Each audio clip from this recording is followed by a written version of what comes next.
আসসালামু আলাইকুম। ছোট একটা ব্লগ নিয়ে আবার চলে আসলাম। আজকে আমি আম্মু একটু বের হয়েছি, কারণ অনেকদিন ধরে বের হই না।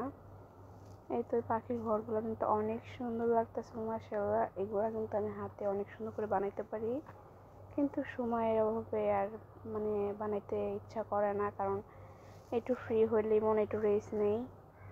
দেন এই তো খাওয়া দাওয়া করে বের হয়ে গেলাম আম্মুকে নিয়ে। আর অনেক রাত হয়ে গেছে, দেখেন আশেপাশে সব দোকান বন্ধ হয়ে গেছে, কারণ আমি পার্লার অফ করে খাইতে আসছিলাম।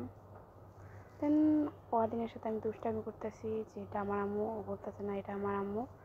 ওর দাদি হয়, তারপরে এখন ওর আম্মু হয়ে গেছে।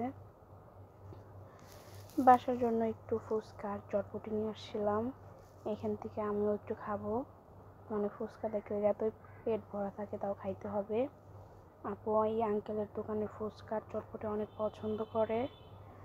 আমি বাইরে থেকে খেয়ে আসি, তারপর একটু খাবো। ফুচকার চটপটি কিন্তু অনেক পছন্দ, আমার ভালো লাগে। দেন আজকের মতো এতটুকুই। আল্লাহ হাফিজ, আসসালামু আলাইকুম।